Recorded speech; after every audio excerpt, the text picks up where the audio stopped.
let's do it.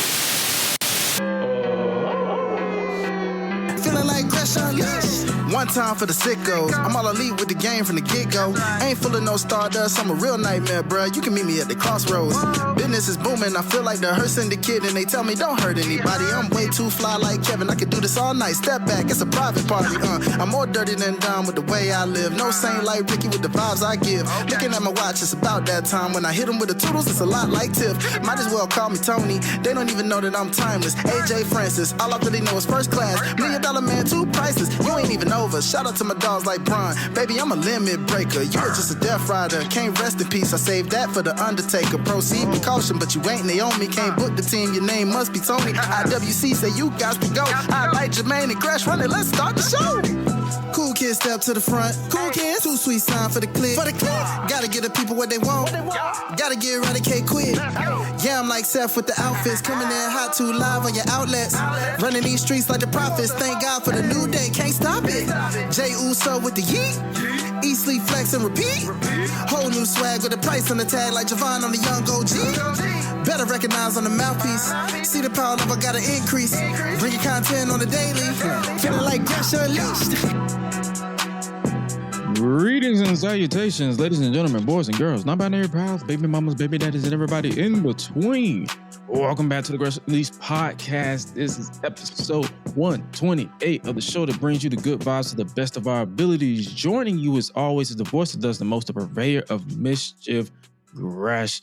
And joining me as of right now, because our main man, the Giant, will be here very, very shortly. But joining me as always is my guy, my right-hand man, the voice of the Unleashed Anthem, and representing Mike Mayhem Music. He is none other than Highlight Real. What's good with you, brother? What's good, everybody? Saluting like OG John Cena. Yeah, you know, a little bit. We got a little OG Cena going on, you know. A little bit, you know. What's good with good peoples? I hope everybody had a phenomenal weekend, first and foremost. Despite what SummerSlam may or may not have done to your weekends, I hope you had a great, solid weekend all around. You feel me? So, yeah. What's good, my brother? How you been? This is always, man. You know how I am. For sure. I'm when I'm home, I be cooking up a storm, aka sleep. And when I'm not home, I be working, cooking up a storm. Regardless, I am a functioning human being, an adult, if you will. My 20s was me finding myself. My 30s is making moves and making money moves. Word to primetime players. So you know how that goes.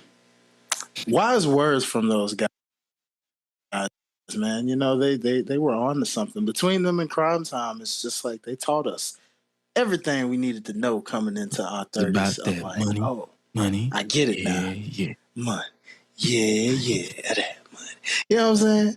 Making moves, making $1 million moves. It's like, what a great combination. But yes, let's just get into it, man. Go ahead and lead us like Summerslam. You do, my brother. Let's get What's this weekend?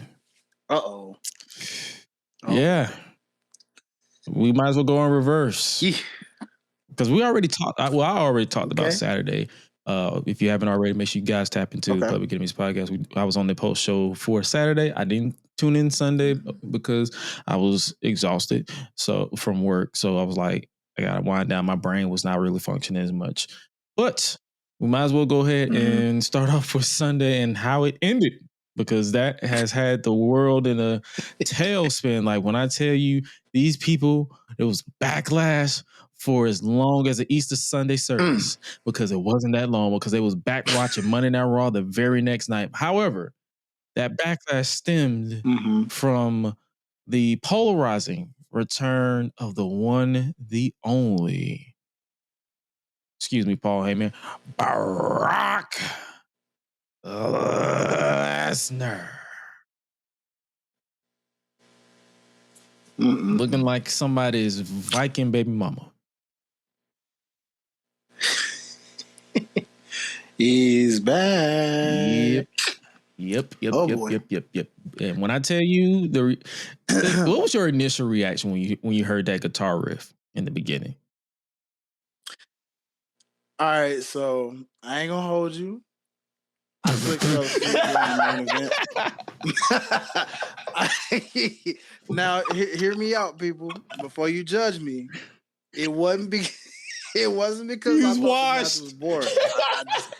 It was I was first off, I was kicking it with the girls or whatever, and I just I was on the floor laying down.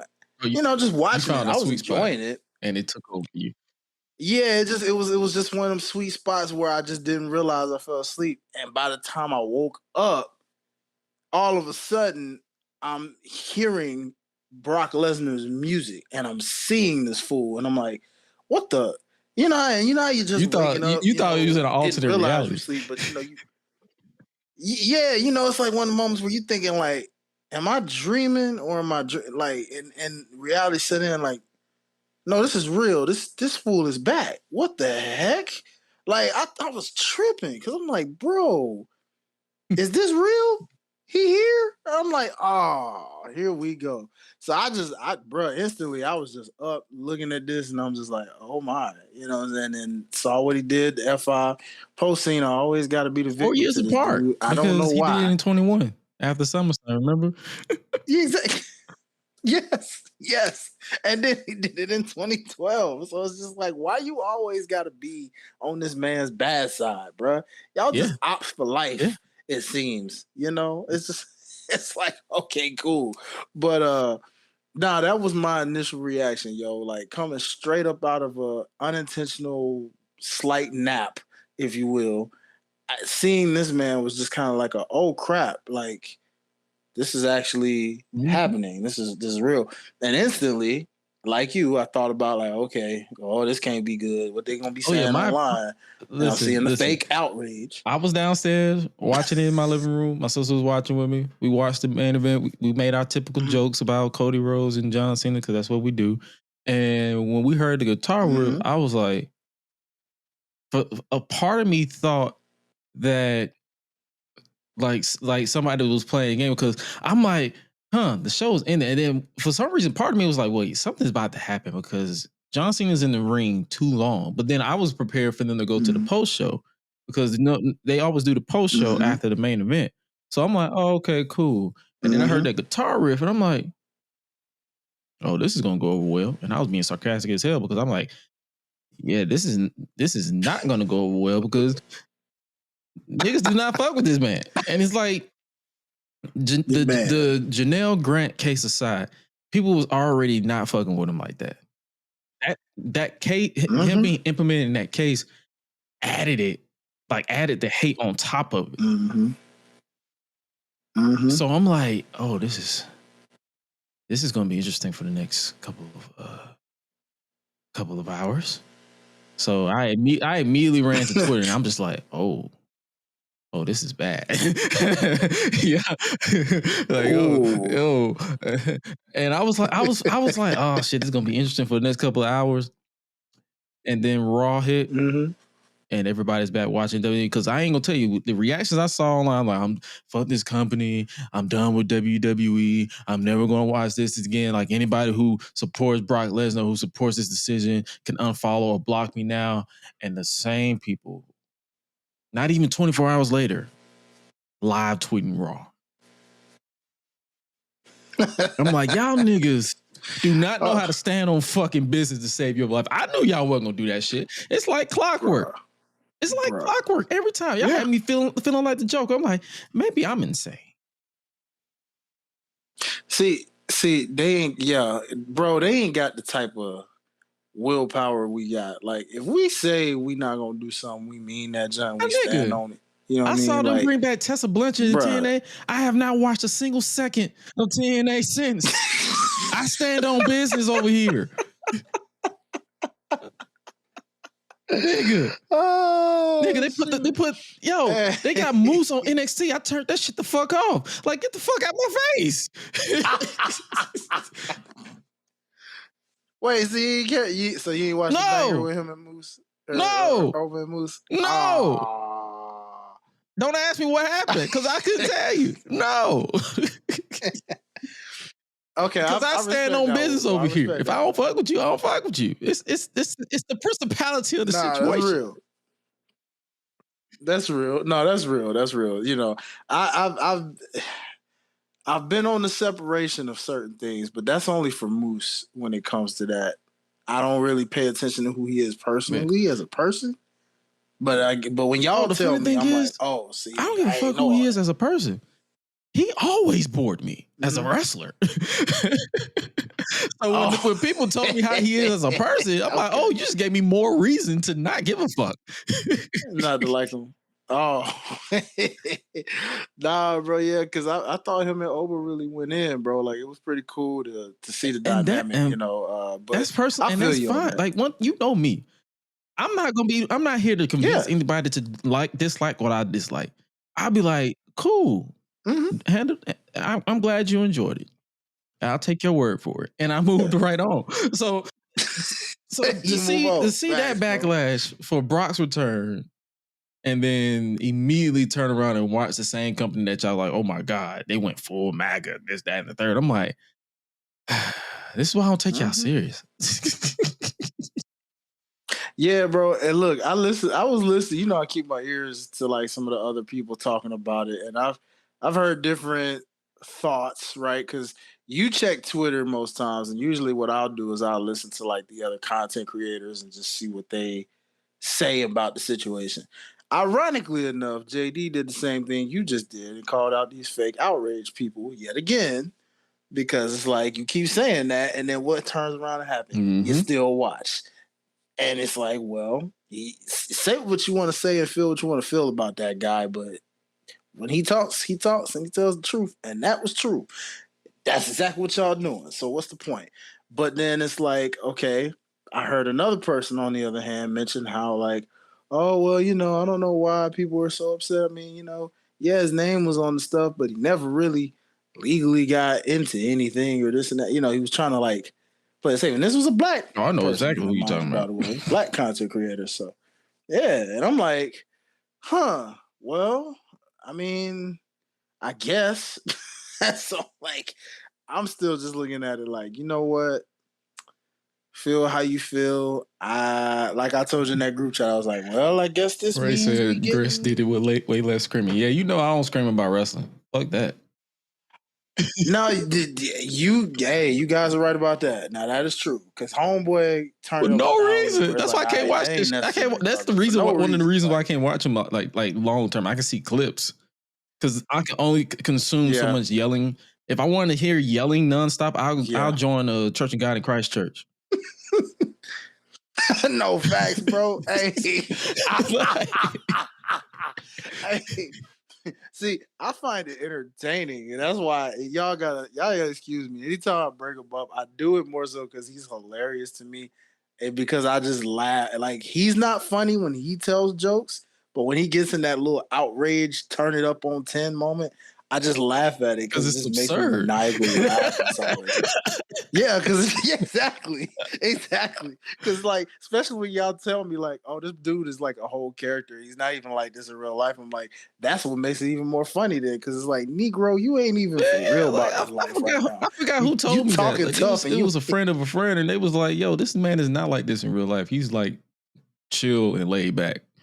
He doesn't. So I'm like, why are you put on? But I mean, I get it. Hey, negativity sells. Like, hey, go get your bread. I'm not gonna go that route because I have my own life and peace to deal with. But hey, man, that was funny. But Brock coming back, how do you really feel about it? Like, just be as authentic as you possibly. Like, do you feel like he adds to this, or is it just like hey, just let's get this shit over with? Because me personally, I'm not clamoring for Brock long term. I wasn't. I'm about to say I'm in that same boat, but yeah, long term, I'm not clamoring for him. You know what, bro? I have to agree with you. I'm in that same boat where I'm not just excited, but it's like I feel like from what I also was hearing, I think No Contest or somebody said it, but it feels like John Cena might have had some say in this, like as far as he wanted to work with Brock one last time. Because when you think about it, the man's running out of opponents after a while. With these last few appearances, you do need some, because you can't get Edge. That's dead, right? Can't do one last run with that guy. You could run it back with a Seth Rollins if you want to. I don't know if they will, but you could try that. You could try do Roman, but he's part-time. AJ Styles. Yeah, Roman, AJ. I wouldn't mind them, but I figured if they were going to do something like this, they would have did it for his last match. But I guess this makes sense to do it now and get it over with. Now, I hope this just doesn't mean that after they do this, we don't see him again, unless they decide to put him and Gunther against each other, which is why this is so interesting in a bunch of different ways. Because, correct me if I'm wrong, back at WrestleMania, wasn't that supposed to be one of the matches? The WrestleMania that he got pulled, so I think 24. That was like one of the pitched idea. Like, hey, it was going to be Gunther, because Brock was going to enter the Royal Rumble, and was probably going to be. And that was the same Rumble that Gunther was like. I think he went bell to bell. So it would. I feel like it would have been a situation to where Gunther would have probably eliminated Brock, and that would have set up their WrestleMania match. Yeah, I mean, if he's like back, bro, that's probably the only other match outside of like one last little run it back with Cena, right? I mean, I gotta agree. I mean, again, allegation.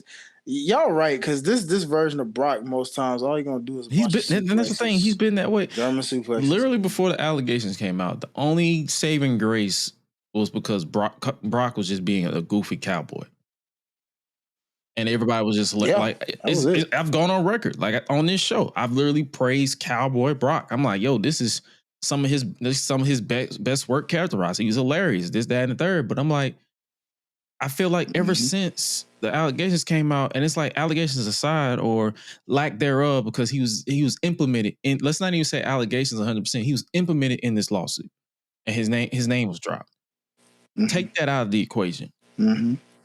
That only had so much shelf life to me personally. I was going to have to eventually retire it. Eventually, like he was going to have to fade into it, because I feel like that whole beast vibe, Braun Breaker took that over. Bronson Reed took that over, depending on how you feel about him. Like, I feel like a lot of younger talent has taken that spot. Obafemi. So that's what I'm saying. The clamor, name recognition, implementation in the lawsuit aside, Brock was good for the time that he was in. A burst of fire, drop you on your neck when he was the next big thing, to the Beast Incarnate, to what he did to John Cena, the 16 suplexes at SummerSlam in 2014. Was it 14? Was it 14? You sure it was 14? After 2014, after defeating the Streak. It was 2014? So it was the same year. So they were building Brock up as his unstoppable force. That's what I'm saying. It was fun for the time, but I'm not clamoring for it long term. So if this is something that, because I think I read a report somewhere, I think it was on Twitter, where John Cena said he didn't ask for Brock. It was he was basically reiterating that situation where he doesn't ask for anything. They want him to do this, and he's like, "All right, let's do it." So so I wouldn't be surprised if that was a Triple H call. Yeah, I'm about to say, now that you mentioned, I think the only opponent he really asked for was Truth, just because, they were like legit friends. And I'm pretty sure out of everybody he's faced, obviously he's cool with all of his opponents that he's faced, given their history. But like, as far as requesting that I know of, I believe it was I just pulled it up. But I just pulled it up. Adams, it's a podcast or show called Adam's Apple. I like the pun. He said John Cena denies the idea that he personally requested to face Brock Lesnar. He said, and I quote, "I've been saying the same thing for 25 years. They deal him, I play him."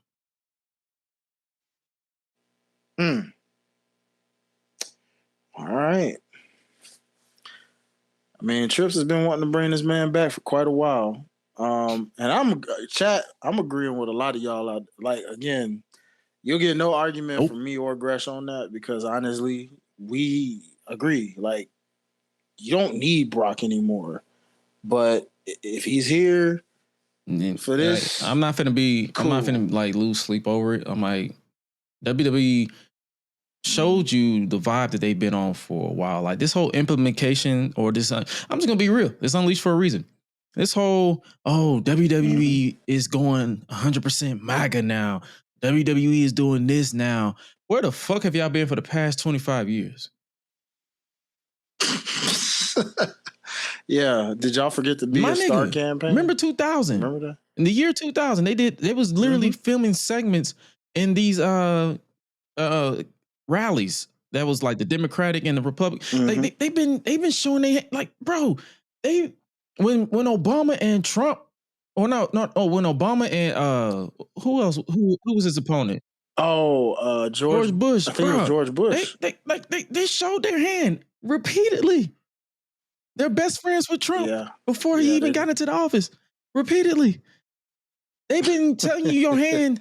They've been showing who they are as people since The Rock had hair. For years. And he lost that shit in 2009. So he's been like, bruh. Why are y'all surprised at how they are showing their hand? Stop with this. Like, if you're gonna be outraged, at least make sense.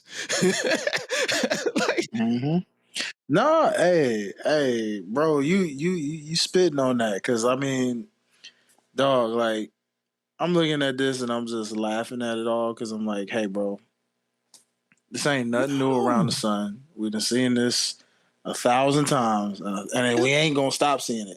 And one last little thing that JD did say that I heard him in a clip say, where I was like, you know what? You kind of make a point there on that one too, because he was like, okay, this guy, they bring him back despite the allegations because there was nothing found, right? Or whatever, however you want to put it. Then he brought up these names, and I was like, yeah, this is true. Enzo, released, right? No proof. The case was Why dropped. ain't he back? Right? Exactly. Velveteen Dream, as crazy and off the walls as he is these days, guess what? He didn't have no proof. Not from when they said they checked anyway. So wonder they didn't bring the dude back. And then it was one more name. The only reason why they didn't bring him back because he pissed off too many people backstage. They didn't care about the allegations. Trust me. Oh, I agree. It's the same thing with Enzo because it was he couldn't stop being Enzo. Like, when you think about it, I think that's really what got him going more so than the allegations. They just used that as a reason to get rid of him. Yeah, so. But it was like there was one more name he said in there. I'm trying to do. Who else got let go? Oh, Odyssey Jones. Oh yeah, I forgot all about him. Yeah, and nothing was ever really found for real. But they ain't tried to bring him back. Put it this way: you got to have favoritism with WWE to be brought back. Yeah, despite your allegations. And I'm gonna keep. The last thing I'm gonna say about this before we move on with SummerSlam, I'm just gonna say it. If you want this whole holy art thou prosperous company, you're not gonna find it. Anybody who doesn't have allegations against them, you're not gonna find it. They are in TNA, they're in WWE, they're in AEW, they're in MLW. They are everywhere. This whole notion where people try to say, "Oh, why don't watch this company? Watch the indies." There's so many sleazeballs in the independent wrestling scene right now. I'm not even gonna care or even waste energy to give it a thought. This entire industry is just full of scumbags. So it's like get off your high horse, enjoy what you want to enjoy, and move on. Just like we're gonna move on. And still, Women's Intercontinental Champion, Becky Lynch. And while we're talking about this, might as well go ahead and bring in the champion. And that is our boy, Jermaine. Hold up. He brought the belt. No. Co-champion, son. Oh, get that co-champion. Right. You are co-champion. Don't make me get my belt. Hey. Co-champion. Listen here. Co. I didn't put on my tuxedo T-shirt and my cocaine bear vest for nothing. Okay? It's a celebration. That's why that nigga was late. You know what? This man about to make me figure out which one of these I had to get the belt shined up. You know what I'm saying? It was kind of dusty because I ain't been winning nothing in a minute, but I had to get the belt shined up. You feel me? You know, I promise you, I'm about to get one of these. You know, champ, sir. Make sure you put S on that. Listen. For those of you who don't understand, what happened was what happened was we gave predictions, and Highlight won the main predictions. However, I put it in the group chat before the main event. Was like, hey, do we see Cody Rhodes for 5 points? Do we see Cody Rhodes turning heel? Highlight fell asleep, so he didn't get a chance to vote. Jermaine voted, and he said no heel turn. There was no heel turn, so he gained 5 points. So it was literally a situation where he was like, "Oh, I like one Uno's reverse, baby. Wow, I won by 5 points." Hey, you know what happened? Highlight finally had it. He thought he had it and everything. He had both nights, and then I cashed in. One of you guys' mic is clipping, so you might want to check your wires just so you guys know. Let me check me out. Let's see here. Is it mine? You're good. It might be Jermaine's. Check yours. Okay. Like, hello. Yeah, you're good. No, I was just like, when you moved, all I heard was a so I was just make sure you ain't got a device nearby either, because sometimes that'll. Oh, you know what? It might have been. It might have been my beard, to be honest with you. Yeah, that too. Because I just moved it away from my beard. Yeah. The doggone beard, man. Look at that. It be doing that sometimes. Beard game. Cool just said y'all lay cool, basically. So just to make it peaceful over here, no, fuck peace. Jermaine's champion. Highlight has a chance to win it back, because we're going to implement, like I said, going forward, is to win some, lose some. So it's like if you get the prediction right, you gain 5 points. If you get it wrong, you lose 5 points. It's going to be across the board. However, did I not pick Bayley screwing Lyra out of this title? Did I not pick it? You did. Bruh, I was like, and look, this the part that killed me.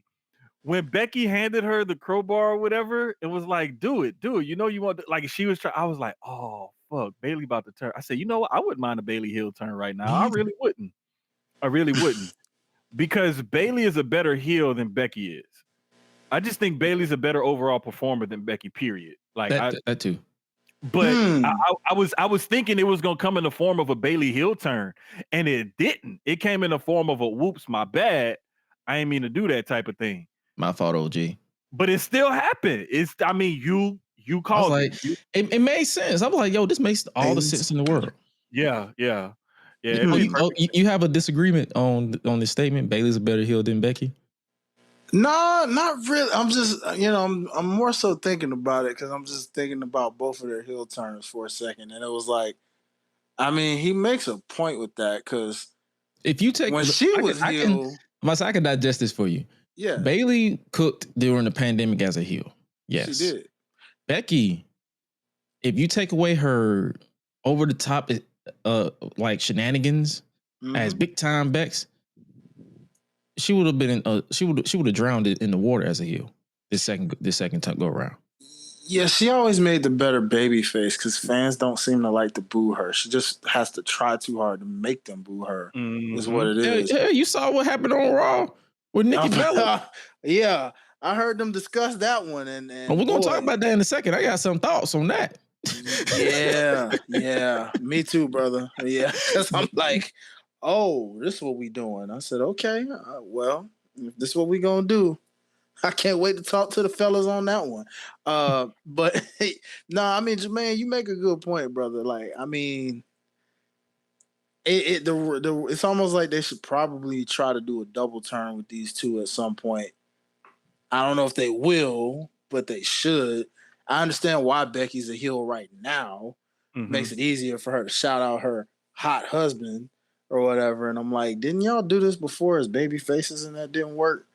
Now all of a sudden, well, because it was the man's man. That was not going to work. Yeah, it's just like that whole man gimmick should have been left when she went to go have the baby and stuff. It should have been left behind then. They tried to come back and when she came back, they tried to rename it the mom, and I'm like, that doesn't work either. No, but big time Bex is better than the man. They should go back to big time Bex. Like, I'm this big time Arthur now. Like, I'm this big time movie star. I'm this big time. She just co-starred in Happy Gilmore. She just wrote a book. Why not go back to big time Bex? Like, that's a much better heel character than this man gimmick that you're trying to reprise from like 5 years ago. Like, and you can kind of, if you pay attention, you can kind of feel that they're trying to lean towards big time without saying big time, because I think they feel like the man is like more recognizable. But I'm like, you can literally just, I promise, you can just go back to big time, and I won't bat an eye. I promise. Bruh, like, it's just so annoying though, because she doesn't connect well with the audience, and I think people just cheer for her because they remember who she was and the moments that she had, and that's all she's got going for her. She's still she's still living off of those moments way back when. You haven't done anything since you came back at Mania or whatever. You haven't done anything to make us say, "Oh wow, this is Becky Lynch. She's this new person or this different character or whatever." It's like you're still living off of what you did before. And it's old and boring to some of us, long-term fans. And I guess, more casual fans or newer fans are loving it because they know, they tout her as one of the best ever or whatever. So she's getting their respect. Oh yeah, when she came back in 21, they literally labeled her as one of the biggest stars on the planet. So I'm not surprised. Real quick, before we move on, fellas, let me ask y'all this brief question. If you were to reorder, say, from your original order of these like 4 horsewomen, like in their current installments right now, how would you rank them 1 to 4 right now? Just like not overall, but just like currently, as far as like currently where they're at right now in like right now in this current phase of their lives right now. Like, where would you rank each of these big 4? Okay, now are we saying our favorites or who we think is the best overall performer right now?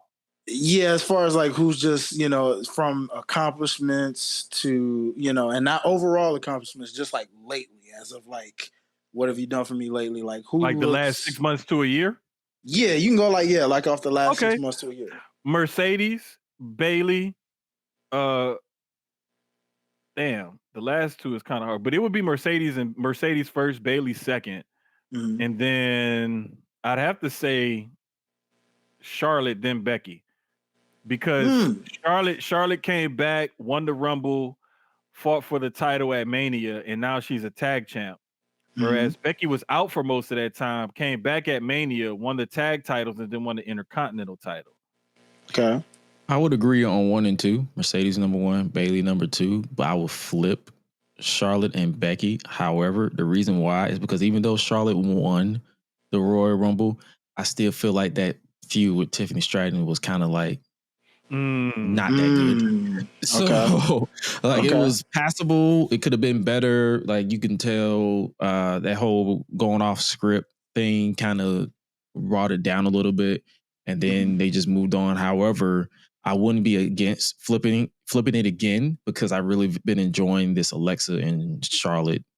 Can they coexist? We're not friends. We're only alliances or we're only acquaintances by chance or whatever the fuck they be saying. But that's the only reason why I would flip it around. But yeah, if you would have asked me a couple of years ago, Becky would have been at the top. But based off of recent years, I can definitely flip where she is, like between the bottom and the top. But definitely Mercedes and Bailey are my top 2. Okay, because that's interesting from both of you fellas, because I got definitely all around, I got Mercedes number 1 for sure, like you fellas. Where number 2 is where it gets interesting, because number 2 would probably be, see, that's where it's tricky, because I guess I would put Becky number 2 because she has kind of elevated this IC title since she won it, in a way. To a degree, right? And then I would put Charlotte behind her, even though, like you said, Gresh, it does kind of hurt with that Tiffany feud. That did kind of hurt her a bit. But, like, the Alexa thing is really working in a way where it gave her something she's now have, like an actual character beyond just being the queen and this and that all the time. Like, she actually has, like, a depth. As I overheard some people mention, like, it's like Ashley merged with Charlotte, and like you're actually seeing a combination of the two now, in a sense. You mean they gave Charlotte character development? Yeah. Who would have thought? Who would have? All right.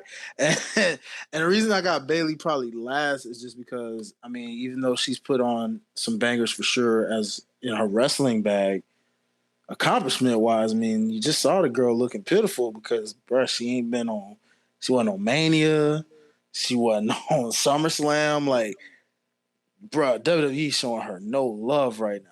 Like, when last time she won a title of any kind? It's been a little minute, man. Last year?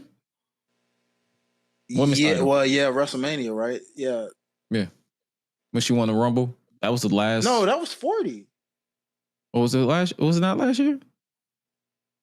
Was 40 not last year? 40 was last year. This year, right? Yeah, 41 was this year. Okay. So yeah, last year. Okay, I'm tripping. Yeah, so I'm about to say my sense of time is horrible, so I would have believed you. I'm like, all right, I believe you. No, you good, bro. You good, because I had to make sure myself. I was like, wait, no, we ain't hit 42 yet. So I'm like, wait a minute, hold up, wait.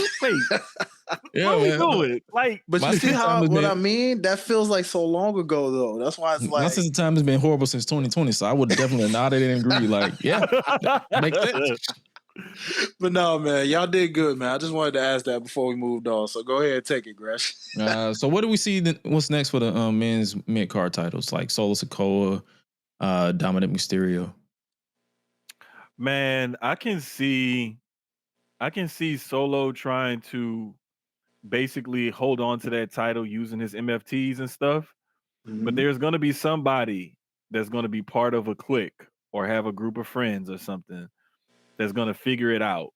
Whether it's Jacob and Big Jim and whoever else they get with them, or it's another challenger or something like that. Eventually, somebody is going to take that title off of Solo, and they're going to find a way to neutralize the MFTs. It's just a matter of who and when. Hey, brother, would you say that possible clique might be a mafia, maybe?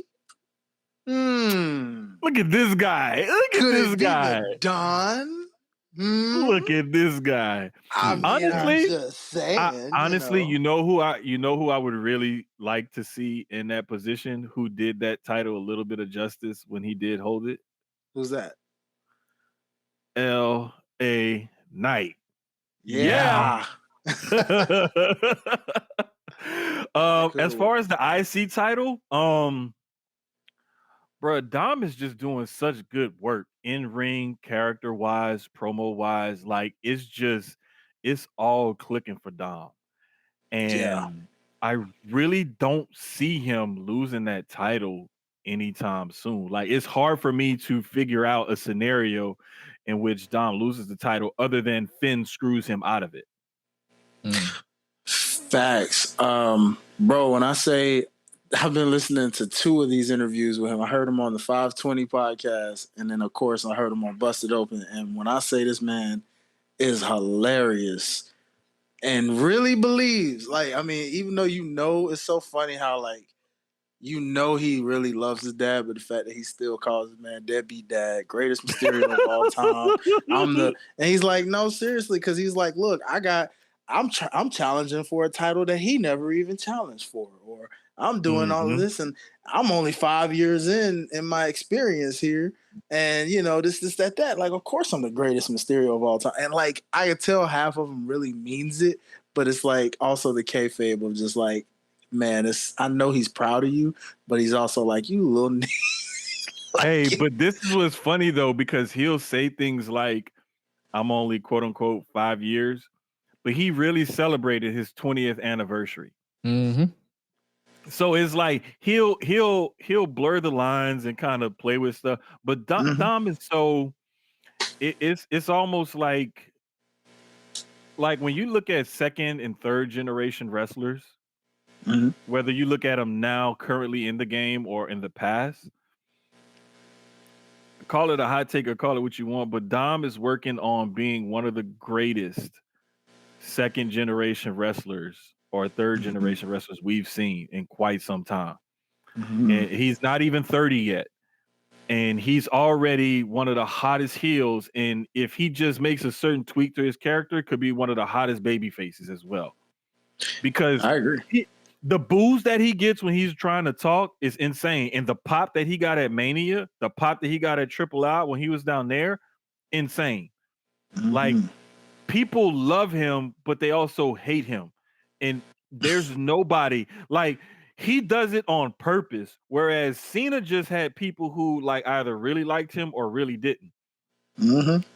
Dom has got both of them playing, and he got both of them playing out of his hand.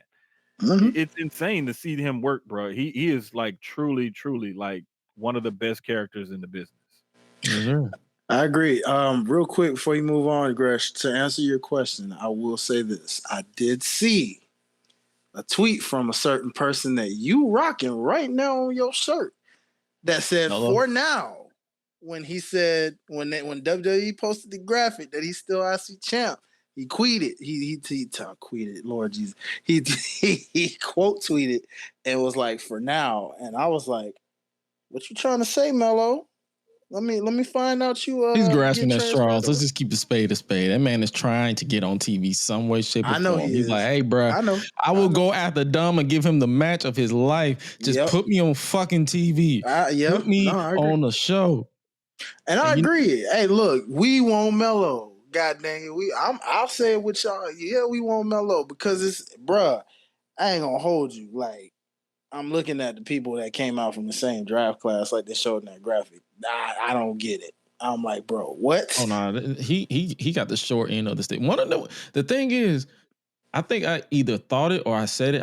I can't remember, but I feel like this happens all the time. Somebody was going to be destined to get the short end of the stick when it comes to however when the call ups or the draft, and unfortunately, it's been Mello right now because he's the only one out of the group that has not won a title. He's the only one out of the group that has really his claim to fame right now is Andre the Giant Memorial Battle Royal, which, if we're being real, has not been the most polarizing or fruitful victory across the board. You know, funny thing about that, they're actually, for some of those winners, it did translate well because Jey Uso also won that. That's why I said across the board. I'm not saying all of them. I'm saying it hasn't been the most. The only one you can really say that it benefited from was Jey Uso. It launched main event Jey Uso as a viable singles wrestler. Yeah, because who else? You got Cesaro. No, I was gonna say Braun Strowman though, because I believe he ended up winning a title not too far off of that too. He did. I forgot all about that shit. Now, granted, you can feel now again. I know that's a little touchy, but you know, in terms of like how you feel about, you know, because some people don't care for him. I get it, you know, but he did kind of. I enjoyed his last run there. I'll say that. Okay, cool. That's fair. That's fair. So I mean, you know, like I said, Matt Hardy. It, depending on how you. Oh yeah, that did happen. Shit. Yeah, I forgot. Yeah. You see what I'm saying? That's why I was like, there were some in there that had some success. It depends on how you view it. But remember it's Mojo like, Rawley? See, now when you mention names like that, then I'm like, okay, bro. Now I can't defend that. I can't. Big Show won one at one point. I think he won one too. Who? Yeah, Big Show. I think he won one too. He did. What, I can't defend the Battle Royal. The Battle Royal. Yeah, I believe he won one too. Corbin. No, I think so. Hold on. Yeah, he did. No, Big Show did. He won. He won one. Hold up, dog. I'm finna pull up. You got me curious. Like I told you, I will nod and agree. Big Show did. He won one, bro. Kid you not. Kid you not. I think he was like the second or third winner. Yep, he was. Cesaro won the first one in 2014. Big Show won the second one. Oh, you know what? You're right. That was at WrestleMania 31. A lot of people, yeah. And then it went. Then it went all over the place because it went from Cesaro, Big Show, Baron Corbin, Mojo Rawley, Matt Hardy, Braun Strowman, Jey Uso, Madcap Moss. Oh wow, crazy, bro. Bobby Lashley, Bronson Reed, and then Carmelo Hayes. Oh, Brunson. He's another one. Look at him now. He was another one I was going to make a case for. That's true.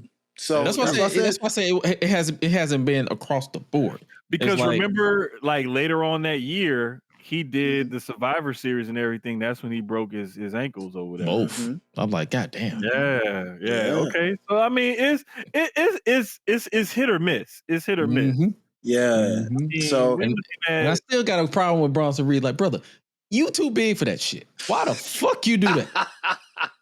Why the fuck? Hey, bro. No, I'm not gonna lie. Thank you, Highlight, because you took the words right out of my mouth. Yeah. It's like when you see a big 350-pound dude up on the top of a goddamn cage and he jumped down on somebody like that, especially through a table, you like, oh like when you see him going up there, you like gravity. There's only one way his big ass coming down. Hey, and we say the same thing about Jacob Fatu, because look what that fool ended up doing. We knew it. It was like, he gonna jump off the top of that cage. And that's exactly what he did at SummerSlam. He waited until after the match was over, but still, he did it. So, bruh, like the crazy part would be like when you see Jacob doing that catapult, that spring up moonsault and stuff like that, or even better, when he does that swanton dive. Bro, this dude is almost 300 pounds doing stuff like that. Like, I remember he was doing an interview. I can't remember who it was with. It may have been with Cheap Heat or somebody. It was with somebody. But anyway, they were asking him, like, do you ever get, like, advice from old school big men? You know, that because you like blur the lines between athletic and you a big man.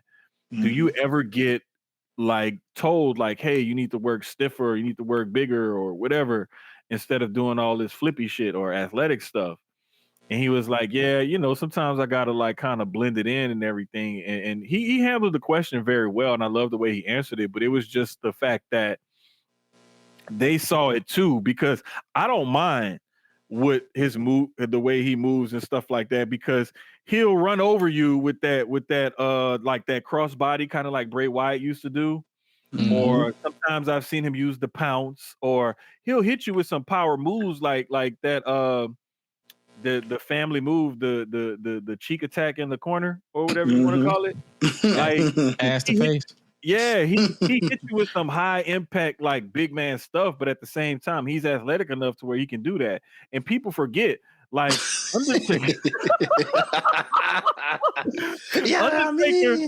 Undertaker is considered one of the best wrestlers of all time and one of the best big men of all time. But Taker would do a dive over the top rope. Taker would do old school, you know, like Taker would do that flying, you know, clothesline, you know, off the running against the ropes. So like we can't discount and take away from the fact that sometimes big men are athletic. Sometimes they're athletic, and it's cool as hell to see them do stuff like that. So, oh yeah, no, I ain't mean to put you in a tangent. I was basically saying, Bronson, the end result, you fucked up your ankles. It is true. Oh, man. It is true. But like he don't normally do stuff like that. So to see him do something like it was really a spectacle. Oh yeah. No. Like, trust me, I popped for it. I was like, you know, God damn. And then the fact that he took all of it, like his ankles were shattered, his face was fucked up because he literally face planted through the table. The whole thing was crazy. Before we definitely briefly talked about the main event. The main event for Sunday, and we talked about both main events. Like Gunther and CM Punk was basically a technical masterclass, in my opinion. Like if you want that old school rugged look, Punk and Gunther is for you. John Cena versus Cody Rhodes was the polar opposite. they just like, hey, bro, let's just go out here and beat the hell out of each other for about 20, 30 minutes. 35 minutes. Bruh, to be exact. The thing was, when I knew what type of match this was going to be after their promo on SmackDown. And I was like, okay, if Cena comes out and he does his entrance for real and he keeps this up, this about to be a banger. Oh, yeah. Word to Sheamus. This about to be a banger. And he kept it up during SmackDown. I was like, okay, we got a shot. And then when I saw the colors and everything and him talking to Stu and the smile and I was like, oh, shit. We about to get, I was like, I am locked in focus. Like, bruh, I put it to you like this. This was probably Cena's best match. And I said it before on another pod, since he wrestled Roman at SummerSlam in 21. Yeah. This was his best match since he wrestled Roman at SummerSlam in 21. And before that, I want to say it was like AJ at SummerSlam again, or Royal Rumble 16 SummerSlam or 17. to Royal Rumble. Well, Money in the Bank to Royal Rumble, because all three. Yeah. It was great. Yeah. So, I mean, the man just proved like, hey, I can still put on a classic. Now, granted, it was in a street fight and it wasn't just like a 5-star technical masterpiece. But that was a damn good street fight, because the spots that they chose to do and when they chose to put them in the match and everything, it kind of showed like, it made you think, is Cody turning heel? Is Cena reverting back to like his heel ways? Is he just, stringing us along? And it was just a really good match. And the psychology of it, though, Cena stayed face, because even when he suplexed Cody against the barricade that time, he came up or whatever, he was setting that spot, he was smiling the whole time. He stayed in happy John Cena character like the whole time. So it was a dope ass match, man. It was really good. He did some nice callbacks to my favorite Last Man Standing match, and that's him and Umaga from 2007. Yeah. Shout out to this SummerSlam as a whole, low key. It had a lot of callbacks that was pretty cool. I really enjoyed like the tributes that we got from a lot of different things through some of these SummerSlam matches. Like, like going back to Dom for a second with like how him, AJ kind of had that tribute to like Eddie Guerrero, Rey Mysterio with their, like with little subtle Easter eggs. I don't want to talk about the AJ Styles entrance. He even wore the mask. Dom even wore a mask. Yeah. Hey, you don't want to talk about it, Greg. That shit was so unseasoned. God damn it, bro. He fed me like I went to Olive Garden. Like, get this shit out my damn face.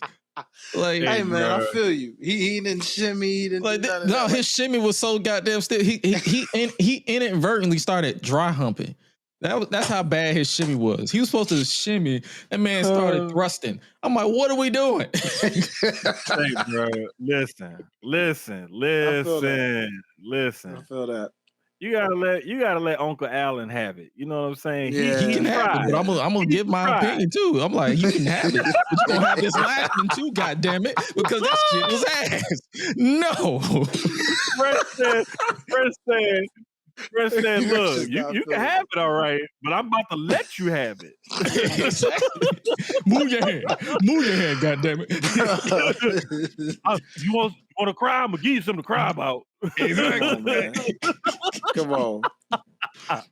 Speaking of criers, Cody Rhodes is the undisputed WWE Universal Champion. Well, WWE Champion. I don't know why I said Universal, but he's the WWE Champion again. Where do we see Cody Rhodes going after this?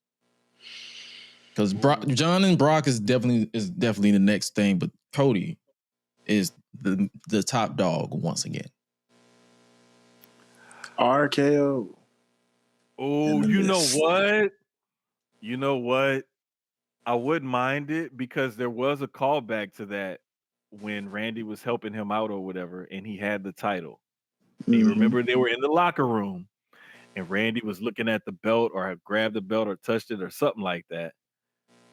Like, so there's that. I'm trying to think of what else they could, possibly have against him, like put against him or something like that, especially on SmackDown. Like, who's a hot enough heel to like give him a good feud or a good match at another pay-per-view or whatever?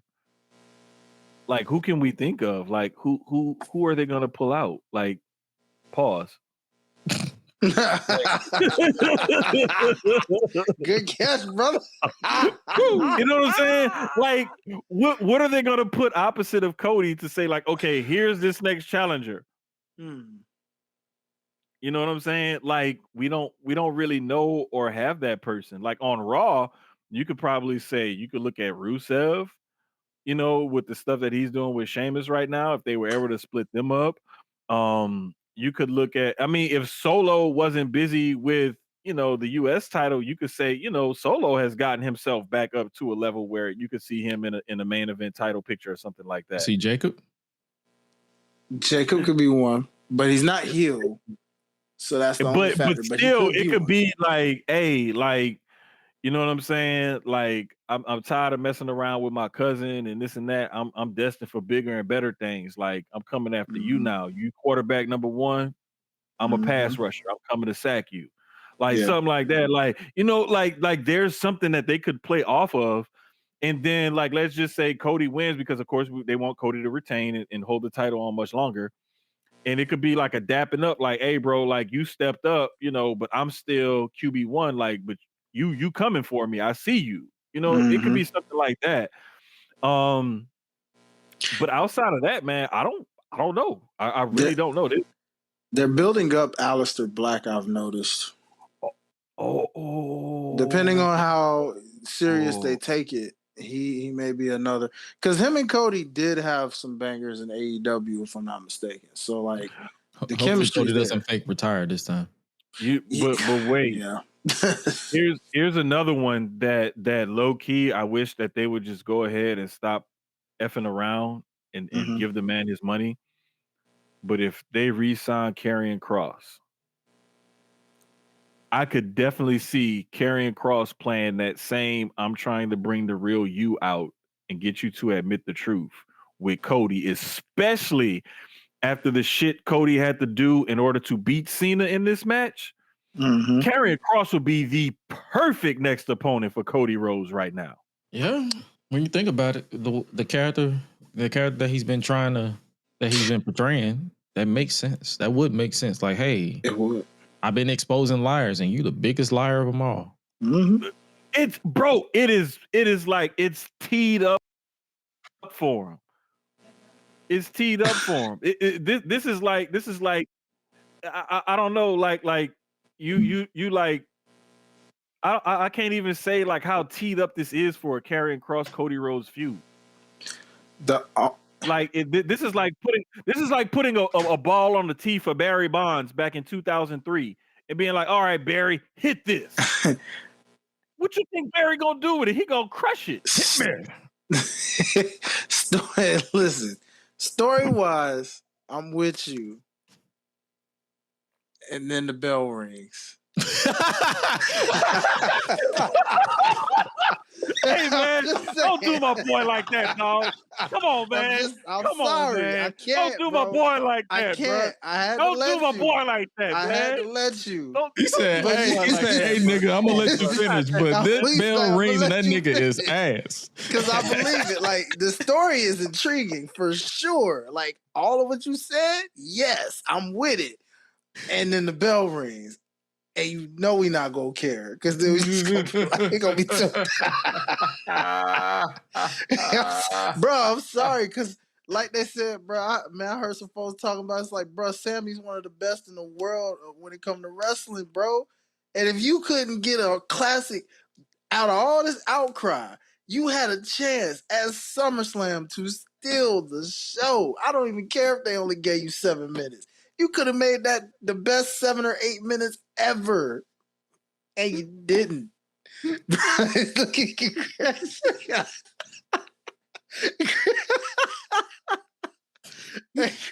Bruh. Jesus Christ. Oh, shit.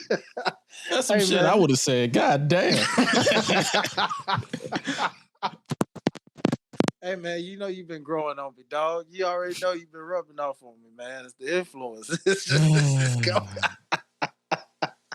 bruh, you know. So look, I do have one more name to throw into the hat. Somebody we did not mention at all, ladies and gentlemen. And that is the man that should have been here from the start, who was brought to SmackDown to begin with. They've just had him on side quest the entire time, and that's Drew McIntyre. Oh, bro. We ain't yet to see that kind of feud yet. Ain't they former tag team partners too? They are. So that you have that history, you have that story. It just makes total sense. That man, highlight, that was a damn good pull, my guy. Hey, you already know they'll probably do it at Clash.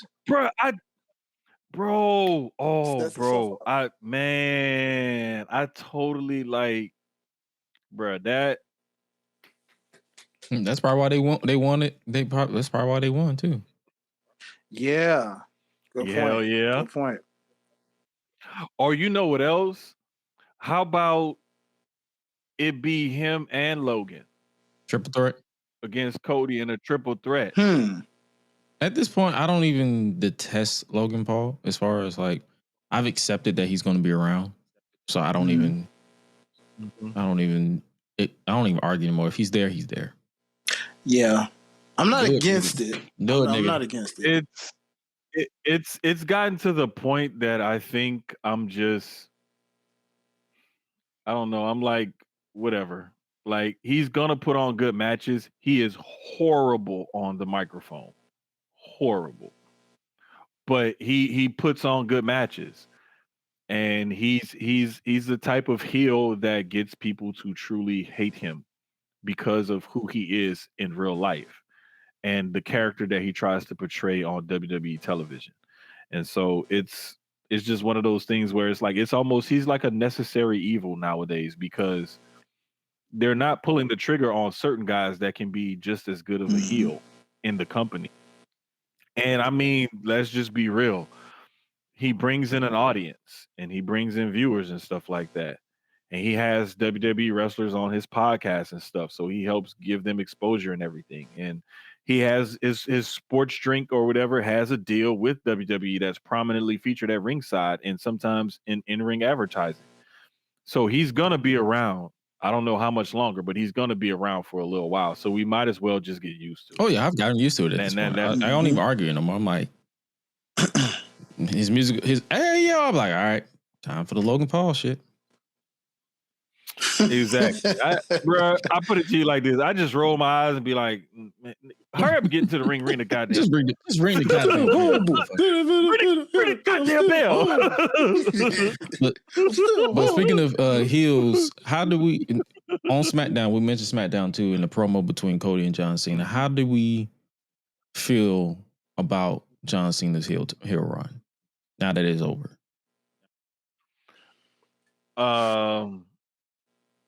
I'm gonna be honest, it was kind of underwhelming, to be perfectly honest, because the big payoff was when he turned heel. Everything else after that was lackluster because it was like he was trying too hard to be a heel. And it was like he was saying stuff that he probably had in the chamber since like 2011, 2008, 2009 or whatever. Like, it was like he, like let's say if you give a kid the car keys and you give the kid the credit card and you be like, you know what, go ahead, take a ride, go spend money. And they're like, oh, I got a credit card? You giving me the keys? I can go do what I want? Oh, wow, cool. And then they just go all do dumb shit. Yeah. Like all the dumb shit they ever wanted to, like, it just seemed like he was trying way too hard to be a heel, and it never got over. And I always knew he would turn back face. I definitely did not think, I wasn't expecting it to be this soon. I'll admit that. The best part about his heel turn is almost like when they talk about a person that owns a boat, the best 2 days is the day they buy it and the day they get rid of it. That was John Cena's 2 best days for his turn. When he turned and then when he turned back. Everything else in between was trash.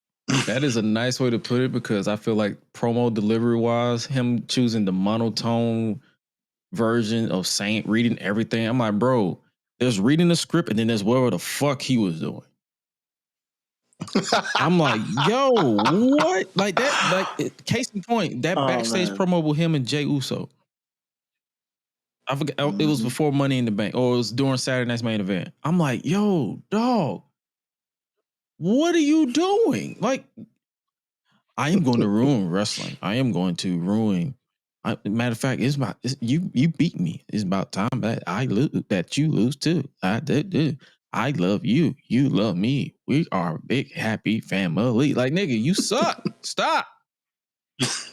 Bruh, you know what? His remember Big Dog Roman, when they would make Roman say certain shit in promos, and we got the succotash. His entire run was suffering succotash. I was suffering succotash.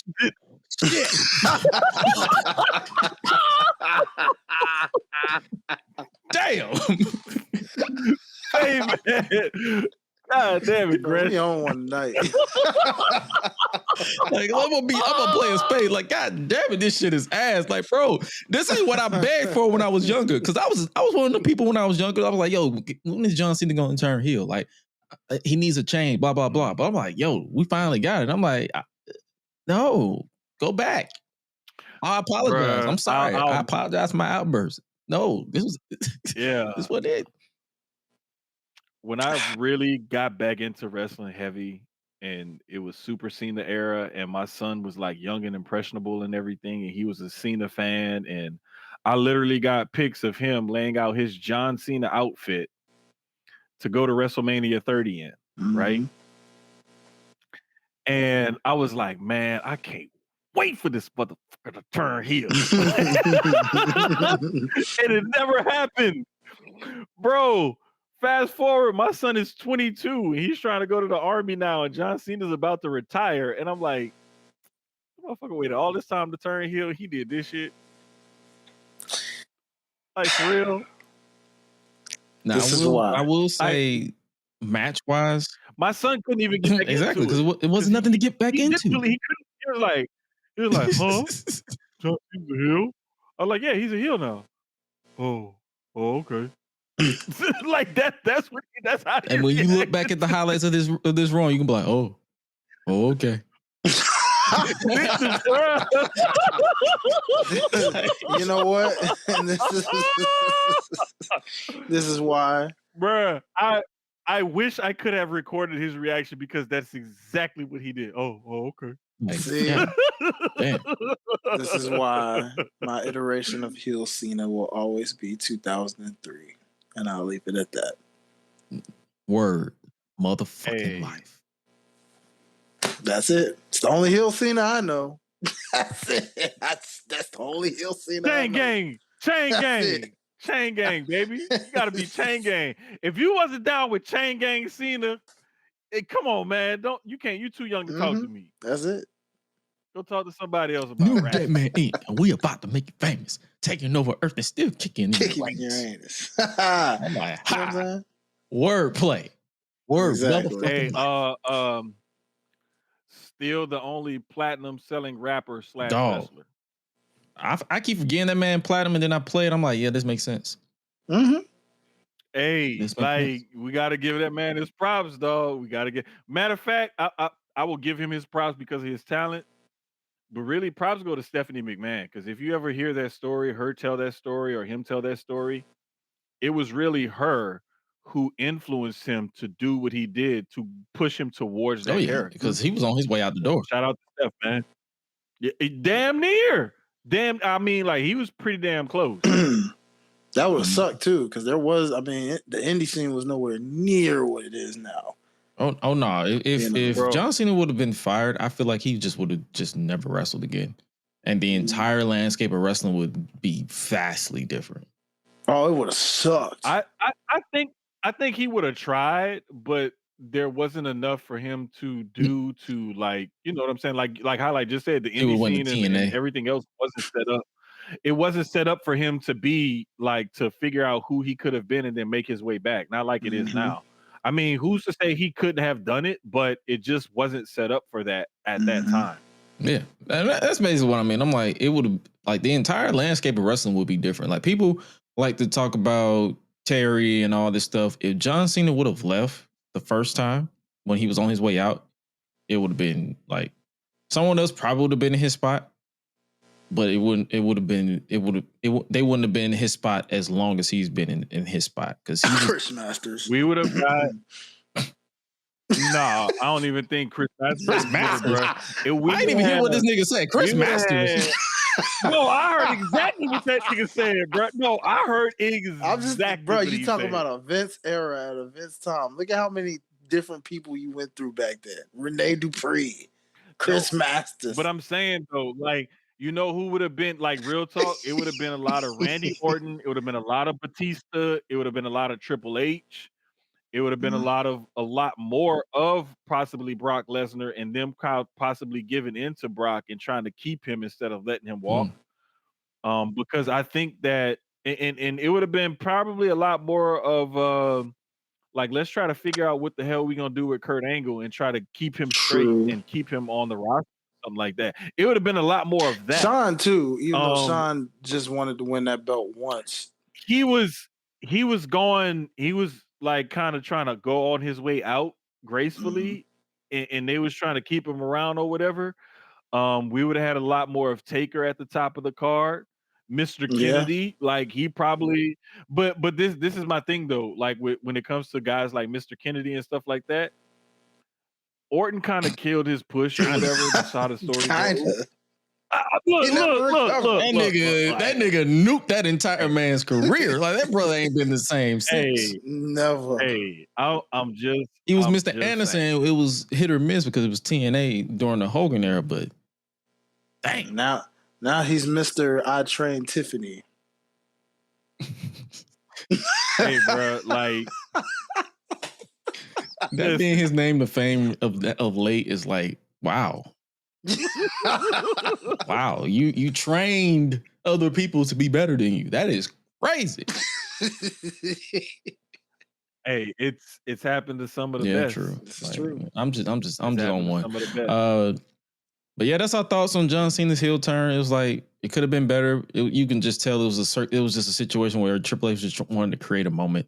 The Rock wanted to create a moment, and they didn't have no long-term plan. I think a lot of us said it when it happened, and a lot of us, as time went on, and this is our final verdict. Shit. Yeah, it could have been way better, but it is what it is. We're back on track with babyface John Cena. He got Brock. We got to deal with it. Moving on. Seth Rollins. They're now known as the Vision. What? Yeah. It's the truth. He called the group the Vision on Raw. Okay. That's what I said. Exactly like that. All right. Well, all right then. And like, you didn't have to give it a name. Like, why do they always have to give stables a damn merchandise name? Like, why couldn't they? That's the reason why the bloodline was the bloodline, because you know that they were the bloodline, but it was like, we got to call it the bloodlines for money. You could, but them niggas was them Samoa niggas. They was related though. They for real related. These niggas ain't related. Like, they could have just recreated the classic Death Row source cover with Heyman, Seth, Bronson, and Braun. And they could have just, been Dangerous Alliance. It was right there. They really could have just gave it the Dangerous Alliance, because it's like, it's a callback to Paul. Exactly. It was right there. Oh, you know what I really would have liked? They should have called that shit the Shield 2.0. Oh. And really get some shit started with him and Roman. Like, if we gonna go there, let's fucking go there. My brother. Evolution. You know who's going there with Roman? Call it Evolution. You know who's going there with Roman? Big Bronson Reed. The nigga jacked him twice. Hey, bro, how your chain get stolen twice? Boy he said he the tribal thief and called it the Shula Follow. I was dead. I was like, you know what? Give that man follow. That when he said the Shula follow, I was done. I was like, I quit.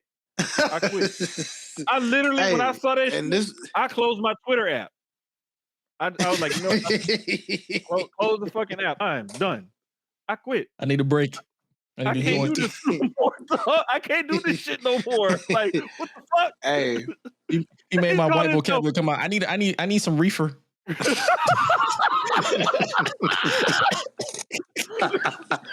Oh shit! Hey, bro. Hey, bro. Oh shit! I'm choking. Boy. I ain't even choking. I'm just sitting here laughing, talking with y'all asses. God damn it, Chris. Bro, I'm telling you. I need to do, yeah, he need to do that to every wrestler at this point. Hold up. Let me take my title and fan myself. Yo, Bronson Reed does need a shiesty. Like him and Jacob Fatu need to have a battle of the shiesties. Yeah. True that. There we go. I feel a lot better now. What's the Aussie way to say yada? I mean, I need somebody from the West Coast to tell me that. Man, let me text Marty ass because Marty. Like, what's the Aussie way of saying yada? I mean, because I want to. Wait, bro. There's a clip I want to say of Rhea Ripley saying it at one point. Oh, I know she fucked that shit up. But listen, if you listen to Wade Barrett say it, it's similar because you know that Aussie and that English accent is kind of similar. It's just one. Aussie is country English. What are you? And that Naomi, Bianca. Yarmean. Like, you a fucking pirate or something? What are we doing? Yeah. Bianca Bella. Bianca. Oh. Shit. All right. But Roman got squished. You are terrible. Yeah, exactly. CM Punk basically tried to get revenge, but it didn't work. LA Knight, because you mentioned LA Knight earlier with the going after the US title. It looks like he's going to be a mainstay on Raw with Punk and them going after that world title, which I'm not against. Me either. No, not at all. I kind of like that, man, because it gives that scene a new look or whatever. Mm-hmm. But at the same time, it's like y'all basically like what y'all doing on SmackDown though? Like, I don't want it to go back to the old school days where Raw is the A show and SmackDown is the B show. Like they need to flip that shit. And so I'm glad that the draft is coming up. I'm glad that these overseas shows, especially Clash in Paris and the one in October in Perth, Australia, is coming up. Like, we need to flip some shit. We need to turn these rosters over, and like we need to get some new blood going in on SmackDown and on Raw. Like, we need to change some things around because, for example, the best thing going on SmackDown right now, honestly, if we really keeping it a buck, is the tag team division. But wait, thank you for saying that, sir. I'm just keeping it a buck. We didn't enough give that one. That right there says a lot. It's ironic, really. How New Day gonna mourn the tag team division when it clearly just resurrected itself through that one match alone? So what are you mourning now? I don't get it. I'm not even going to say through that one match. Like, if you look at the match that they had at the SmackDown After Mania, that TLC match, and then everything they did between the lead up to that match, and then to this match, that tag team scene has been hotter than fish grease. Yeah, bruh. And lo and behold, guess who it started with? The Street Profits winning the tag titles. Speaking of, imagine that. Real sidebar, real quick. We think the Profits going to break up? No. Nah. The only way they're going to do that for real is probably this so-called draft that they're going to do. I won't be against it. Like, they instead of like a formal backstabbing, just draft Angelo Dawkins this way and Montez Ford that way, and then and it's time to honestly, it's time to sink or swim. True. Like, one thing about us over here, we give tough love across the board. Sink or swim. On both for both teams. I mean, for both men. And that's just how it is. Yeah, the men's main event on we already gave our predictions on the men's side for the SmackDown side, and we already know where they're going with Seth Rollins in the division. And we referenced it earlier. Becky Lynch. Nikki Bella. Hey, dog. Ass whooping was a bruh. promo. Say, bro, this was like that time I had made some etouffee, and I was putting in some special ingredients or whatever. That shit a little too spicy. And then I had to call my mom. I was like, "Ma, I fucked up." I was like, "I made the etouffee too spicy. What can I do?" And so she gave me the secret remedy, and I was like, "Okay, bet." Like that worked. I was like, it really worked. Like it's not as bad. It's still spicy as fuck, but it's not as bad as it was before. This is like if I didn't call my mama and I just left that shit spicy as fuck. That's what that promo was. That promo was like, I plan on doing this, but guess what? I just did this, and now look how hot it is. And I was like, oh boy.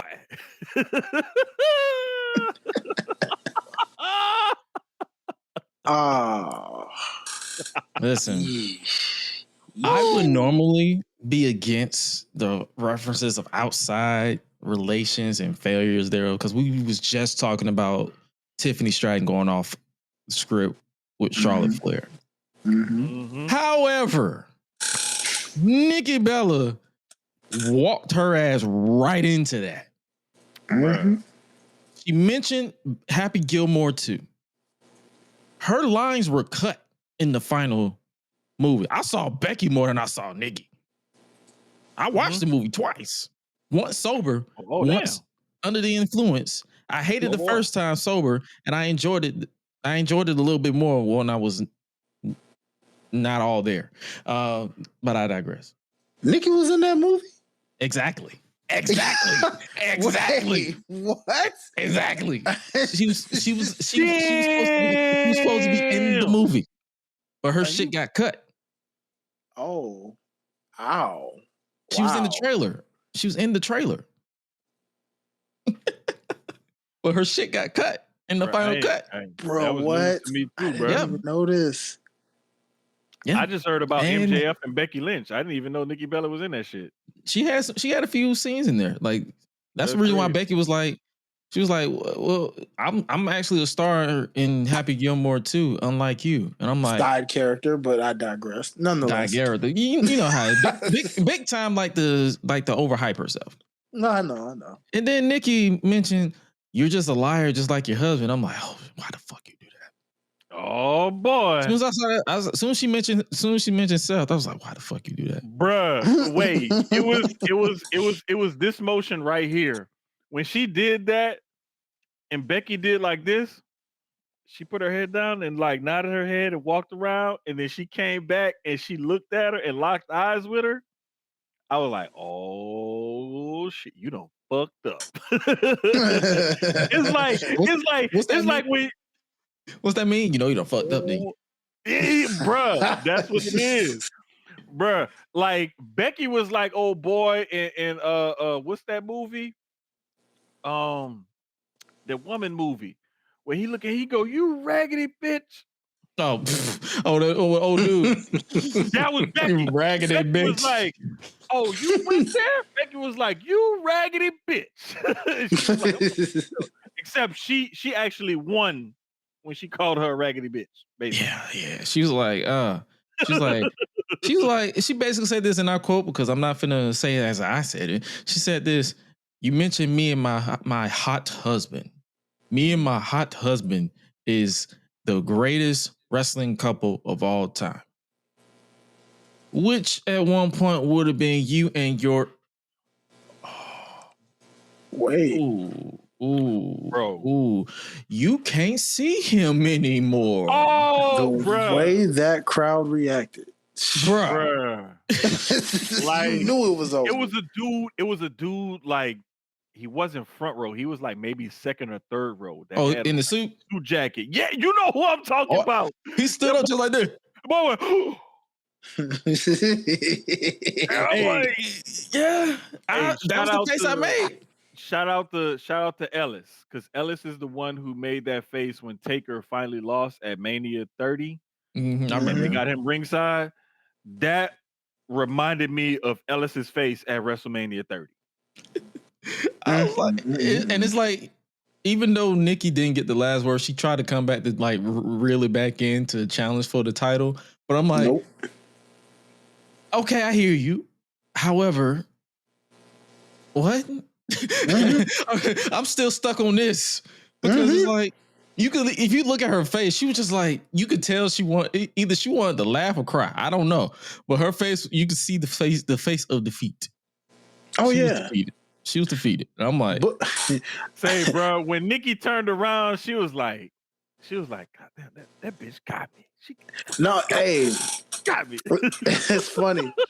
I heard Bully talk about it, and he said how, like, a wrestler lost a promo battle when they start looking at the crowd because they know, like, God dang, I got like I can't say nothing. Like, it was that and that little laugh, that nervous laugh. Mm-hmm. That nervous laugh. I was like, yep, you got her.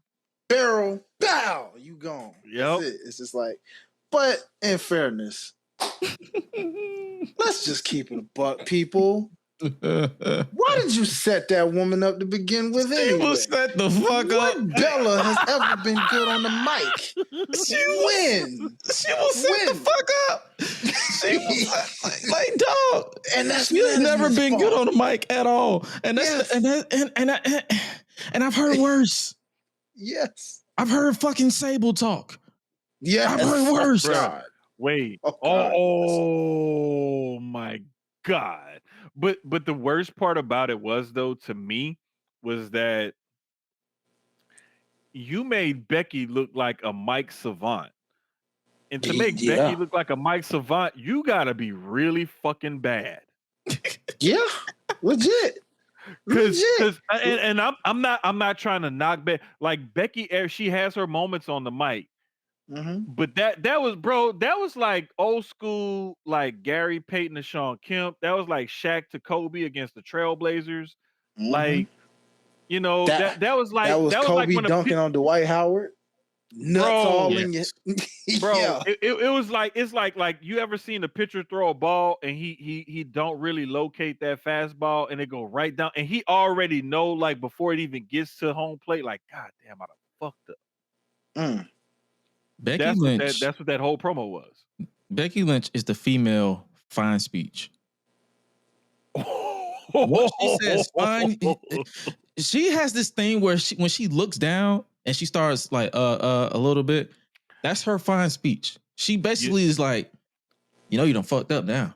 You know what it is? It's when she goes, oh really? Oh, really? Like, when she does something like that, like she says, oh, really? She started like, really? Or, okay. Or like like rubbing she her does chin a little bit. She does that little face, like kind of she tilts her head a little bit or whatever. Like, that's when she about to get your ass. For my Wayans Brothers fans out there, oh, you want to talk about mamas? That's White Chips reference. Yep. Because she and Jermaine, that was a good analysis because she actually does that a lot when she's ready to cook you. She tilt her head, she brings her bottom lip in. She be like, "Yep, yeah." Bro, that's what I'm saying. I've paid attention to it enough to like pick up on certain little cues when Becky really about to cook you or whatever. Like, Cena will sit there and Cena will be like looking at you, and then he'll get that. He won't even smile. He'll get like this goofy grin on his face. Mm-hmm. Fine speech.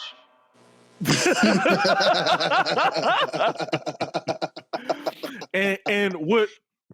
Like Roman's little tell, like he'll either be really mad and then look up at you and then like come at you crazy, or he'll laugh or something like that and turn around and then he gets serious. Like he has that nod and smirk because when Braun Breaker was cutting that promo on him, he was like, I ain't hear none of that trash you were just saying. Yeah, like they all have their little tells or whatever, and like that's the one I picked up on Becky. Prime Rock back in the day, you know, he would do that little pace. You remember how he would do that pace back and forth, and then he would kind of sit there for a second with a little smirk, and you knew the moment he put that hand up, he was about to. Bruh, he had a few different ones because he would do that, or like he would also.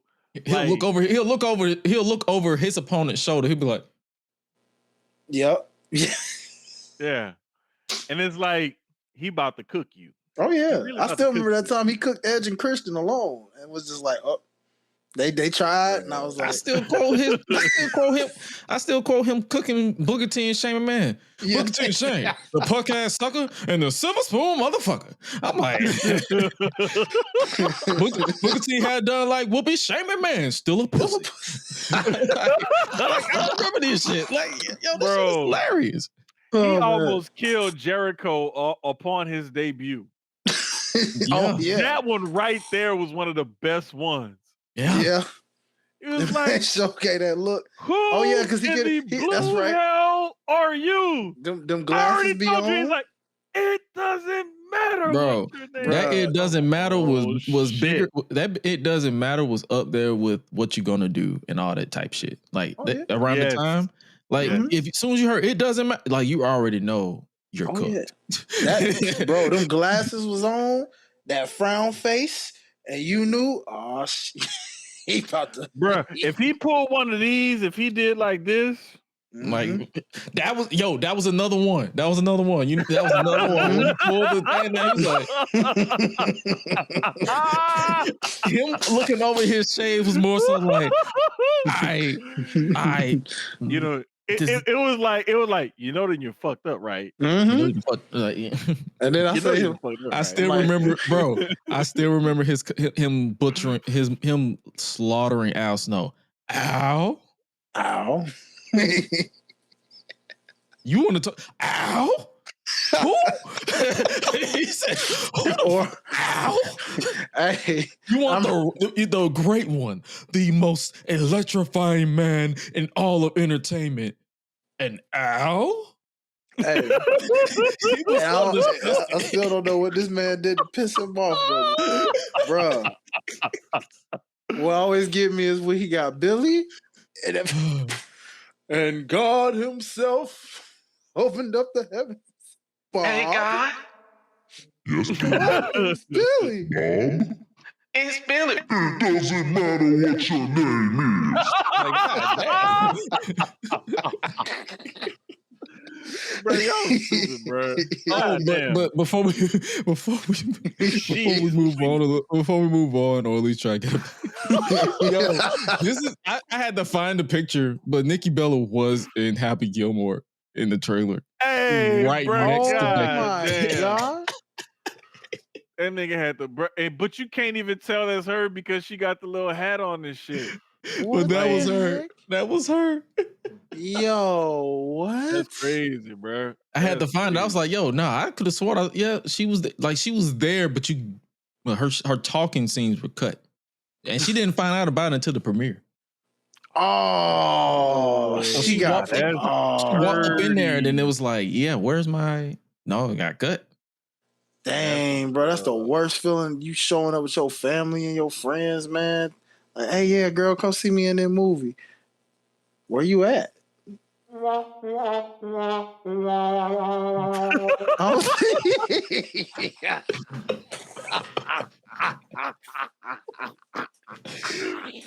Say, man. God damn. Oh, man. Bruh, at this point, Nikki Bella is like that piece of fried chicken that then got fried at the grease at the end of the night, and that grease been in there since lunchtime. It's like you was overcooked before we even dropped you in the grease, but then we dropped you in old grease and really overcooked you. Like you just done. You got burnt. Like you got to come back and you got to like beat her ass now because you can't. There is no comeback from that. You know. All right. We're gonna shift gears to AEW because we've been talking about WWE. But oh my God, that was a nice way to transition to shit. Please turn the page. Turn the page. Speaking of turning the pages, Kyle Fletcher is your new TNT champion finally. Hey, you know what? It's like we talked about after All In, like with the Adam Cole injury and everything, they went for the crowd pop and the cheap pop of Dustin winning. He hasn't won a singles title in like 15, damn near 20 years or something like that in the business. Like you went for the cheap pop and you got it and everything, and then now it went on the guy that should have won it that night had everything been going well anyway. And it's almost like poetic justice to me because supposedly part of Adam Cole's injury came from that spot with Kyle O'Reilly in that match. So it's like to have your moment delayed and it be on a regular show instead of on that big stage at All In, like you got what you got because you fucked up. That's just how. I mean, I'm not trying to take anything away from his victory or anything, but it's no. You're making a solid observation of like the circumstances. Had you not injured this man, you probably would have gotten your spot in a one-on-one match at one of the biggest pay-per-views of the year for your company. Yeah. So you deserve to have your moment be lessened because you fucked up. So yeah. But I saw the match. It was basically, I didn't even know it was a stipulation. It was brutal. Like Dustin took a screwdriver into his actual knee. He shoved the actual screwdriver into his knee, and apparently he knew his knee was already fucked up because I think he just announced that he's going for double knee replacement surgery. So wow. I think he was like, my knee's already fucked up due to spot. Oh my. Yeah. So hey, congrats to Kyle Fletcher. Better late than never. Let's hope it's actually an eventful run and not just another person with a belt, because I'm not gonna hold you. The TNT title, even before Adam Cole won it, just felt like it was just there. Like nothing of substance was brought me to like, hey, I gotta go out of my way to watch that TNT match or that TNT title match. I mean, it'll put on that title match that Adam Cole had against Hakuna Matata. Anyway, next up we have we got some matches announced for Forbidden Door. They finally confirmed Toni Storm will defend her AEW Women's World Championship against Athena, the forever ROH Women's Champion, literally. Wait, so that's her official cash in? Yep. She announced it on Collision. What the nobody watched. The fuck? Yeah. I saw the promo. It was actually a good promo. It was actually a good promo. She announced it in the promo. This can't be like good. The hardest part for me trying to catch up on AEW is like we do Susio Sports like when they're on Wednesdays. And then on Saturdays, like I've been trying to work extra shifts at the new job or do something just to catch up. Do that. Yeah, so I end up missing their shit a lot of the times. The thing is too, they're not consistent with the days. Like literally, it'll go from Thursday to Saturday for a while, then back to Thursday. Yeah, sometimes a Friday, or sometimes that Wednesday. Like they'll do like a 4-hour Dynamite. Yeah, that one. They did that 2 weeks in a row, remember? Yep. I hated that shit. Like 4 hours. Like, come on. I fell asleep 2:30. Like I literally fell asleep 30 minutes into Collision because I was tired. Like you asking too much. Yeah. In the middle of a week on a Wednesday. I stayed up like that first Wednesday. I remember I stayed up and I was actually able to finish it and watch it, but I couldn't pay attention because I'm so out of it. And then like the next time I was like, all right, I'm gonna try. And then I woke up and it was like some random ass movie that was on because I woke up at like 3 a.m. And like, I already know it's probably like Batman Begins or some shit. You know, Tony love to play that shit. Like, hey, we're gonna run back Batman Begins again. Like, all right, bet. And y'all, man, because I really do be trying to give AEW my time and stuff like that, but it's like like y'all schedule be jumping and doing different stuff, but like I'm really gonna try to like key into some of their shows leading up to this and try to get back into it like I was before. Mm-hmm. I'll take one. I'll take for the team. I will do it. I'll find the time to get it done. Oh no, I watch it too sometimes. Yeah, no, I just watch it the next day. Like I'll just catch. Like if I fall asleep during the show, I don't even rewind it. I just catch the highlights. I'll be like, okay, that makes sense. That makes sense. Because 9 out of 10 in life, I've accepted the fact that if I fall asleep during the match was boring to begin with. Next match we have is he's not lying. Yeah, exactly. Kazuchika Okada defending the AEW Unified Championship against Swerve Strickland. Well, that's predictable. Okada's going to win because this is his first defense since winning the Unified title. I don't see them taking the title off of him right after winning it. Yeah, that would be a waste of a Kenny Omega win. Exactly. Yeah. Like, boy. So it's like you could have put him against somebody else instead of like lining up Swerve. But I mean, it is because they don't do draws on pay-per-views at all, right? They usually just do that during a show. It's rare that they do a draw on pay-per-view. They rarely do a draw, period, because Tony Khan has always said from the beginning, like he wants actual finishes, definitive finishes in matches. He wants to go to the DQ or the thrown out, whatever. He wants to do that as less as possible and have actual finishes. That's part of the reason why they would give the record when they used to do that a lot more. They still do it, but they don't do it as often and feature it as prominently like they used to. Mm-hmm. True. Switching gears to as the road to Forbidden Door continues, we have a fatal 4-way match where they have Tony Khan announced it will be TBS champion Mercedes Moné defending her TBS championship in a fatal 4-way match at Forbidden Door against a representative from AEW, a representative from CMLL, and a representative from Stardom. And on the AEW side, the winner of this 4-way, it will either be Queen Aminata, Sky Blue, Alex Windsor, or Billy Starks. Oh, we doing that again. I remember this stipulation. Yep. Okay. I'm not just saying this. I'm voting for the Queen because I'm pro-black, but Queen Aminata should win this to get that spot at that pay-per-view. Yes, real talk. I want to see. I want to look at her more. Based off of this, it seems like she would win. You would think. Like I'm gonna put it to you like this here.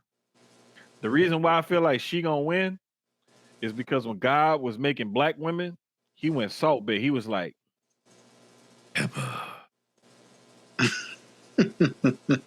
God put a little bit of extra in black women when he made them. So I got Queen Aminata winning. He put Creole seasoning, a little garlic salt, little cube, little hot sauce, swirled it up. He made sure he put a good binder on there, like some mustard or something to keep it going. He definitely put some flour in it because they gave him extra. Bro, let me tell you something, and I'm gonna give y'all some free game. Don't say I ain't never teach y'all nothing about cooking. If you put a little cornstarch in that flour when you frying it, it's gonna help it be extra crispy. And that, ladies and gentlemen, is Jermaine's cooking tip of the week. You know I gotta get one in every week. Tune in next week for the next Exactly. And that, ladies and gentlemen, and that is our show. Hopefully you guys enjoyed us talking about everything professional wrestling. If you haven't scanned that QR code to subscribe to the podcast, make sure you do that. Run them numbers up. Before we get up out of here, song of the week. Ooh. The champ down at the bottom, the co-champ. If you want to make Highlight happy, you can go first because I pick All I Do Is Win by DJ.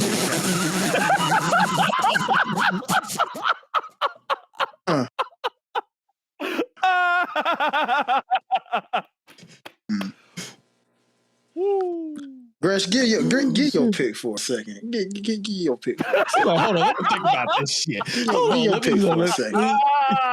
Go ahead and get your pick. He's like, hold on. He's like, hold on. You not about to. I even had to wear the gold watch tonight to match the belt. You feel me? You gotta coordinate. You gotta coordinate. All right. Cool. He's like, hold on now, nigga. He's like, oh. I bet. But nah, my song of the week is what you call it? Practice What You Preach by Barry White. Okay. had to go. I've been in our old school game for the past 5 years, so it's like that's not changing. Brother. Good. I respect it. I had to come off that old school vibe because I had given a couple of old school songs before, so 95% of my picks have been old school. I'm trying to get to the new stuff, but some of these new stuff is ass, so I can't really do too much. Yeah. I like has that Becky Lynch. We about to do that. He's about to do. Look, he's about to. Oh, okay. He's about to find speech me. You know what? I ain't even listen to this doggone song all week. I'm just gonna pick it just cause. I'm just gonna pick it just cause. You know what? Just for you fools, I'm going with Donnie McClurkin and We Fall Down.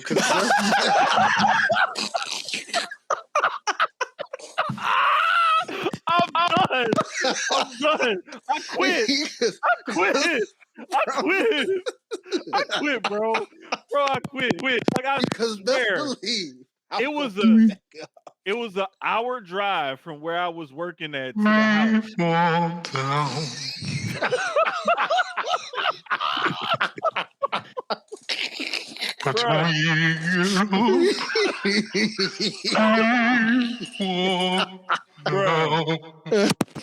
Oh my God, bruh. Like I have been thinking about this since Sunday, and I thought about it yesterday. And on the drive home, I was like, "No, I know exactly what I'm gonna do. I gotta break out the tuxedo T-shirt and the fur vest, and I gotta break out the title." And I was like, "Wait, where's my watch?" I couldn't find the watch because I was like, "What the fuck? I gotta have a watch." And then I found the watch, and I was like, "Oh, yeah." You see? Hey man, it's like Sierra said earlier. Why are y'all like this? You know what? Because this is us. This us. Wouldn't be us if we did anything different. You know what I'm saying? We gotta be us. Yeah. And to be honest, just a moment of clarity, break kayfabe, pull back I'm just glad y'all invited me on the pod, and we had great chemistry from day one, and we keeping that shit going. Like this is like therapy for me every Tuesday night, bro. Like I literally look forward to this every Tuesday night, for real. I appreciate y'all. Yippee-ki-yay. Yeah, I go serious, and then he do the voice thing, and then I like, wait, I forgot it could do that. I do it too? Oh, this is camera. This is camera. On my Mac. This is camera. This is Matt camera. So it's like, God damn, I want to do that shit too. You know what? Guess what I can do? Highlight. Guess what I can do? Belt. I can do this. God damn it. I can do this. All right, don't yo, man. We appreciate y'all for rocking with us. Don't make me pull a Mercedes out, go around and put about 5, 6, 7 of them on me right now. Hey, can we don't make me drip it. Let's just go ahead and end the show because this fur vest hot as hell. Hey, yeah. So, I know it was. God damn it, I know exactly it was. But with that being said, you guys make sure you guys tap into to the Sucio Sports Podcast tomorrow after around 8:30, 9 o'clock ish, depending on your time. About 8:30 ish. Yeah, around that time. 9:30-ish Eastern time. Make sure you guys tap into that. If you're on Twitter, I will definitely retweet and share when he goes live. Make sure you guys tap into Mike Mayhem Music because he got a lot of gems dropping down, highlight reel, at HILITE Life. Make sure you guys follow Jermaine personally at @the_Jermaine and follow yours truly at @isgresh, AO_isgresh, everywhere else. Make sure you guys tap into the Public Enemies Podcast this Thursday. We will be continuing the fallout from SummerSlam, talking more Forbidden Door, and all that good jazz. But with that being said, you guys make sure you stay safe out here and hey, be real as always. But make sure you always eat, sleep, flex, and repeat. We out. Y'all be breezy. Time to go outside. Fine speech. Me and my hot husband are the greatest wrestling couple of all time. But wait a minute, at one point that would have been you and your...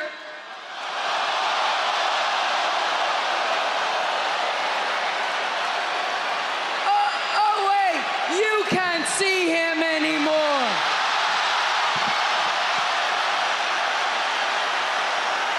Fine speech.